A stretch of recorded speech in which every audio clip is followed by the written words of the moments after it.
Many people thought it was a crazy idea to build an opera house in the middle of the Sussex countryside, but often those are the ideas that work.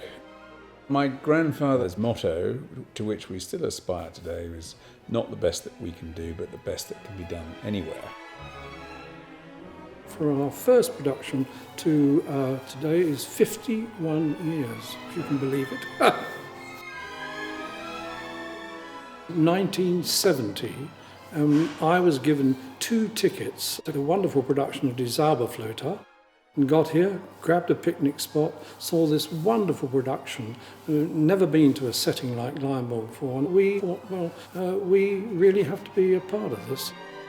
Glyndebourne tend to specialise in seeking young, talented opera singers or choral singers that they can take under their wing and train them, teach them, and put them in front of selected audiences, which is always a good thing, and bring them forward in a properly trained way.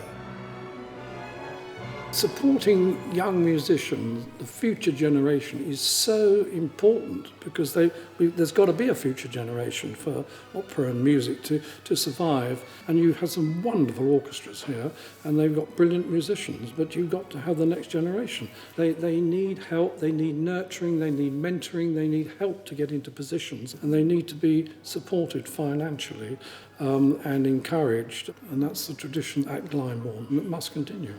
My uncle left a gift in his will to Glyndebourne. He had MS and he sadly died when he was 56, and he left money which Glyndebourne used to put on a production of the Macropolis case, and that was very special. The whole family came to the opening night, and it was really lovely to think that he'd been able to support something like that. That was a very special evening.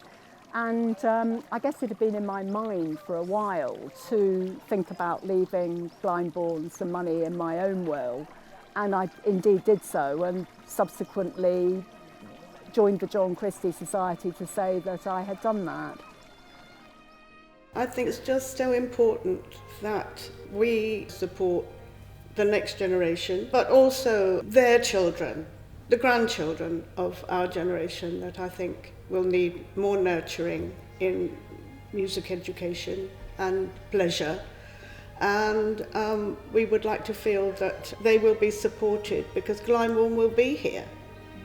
I think it's been lovely being a member of the John Christie Society, perhaps for 2 reasons. I mean, first of all, it's kind of a way that I can say thank you to Glyndebourne for so many wonderful occasions, but there are some events that Glyndebourne put on for John Christie Society members, and it's really lovely to meet other like-minded opera goers and to share experiences with them and perhaps attend a dress rehearsal with them too. So I really enjoyed all of those aspects.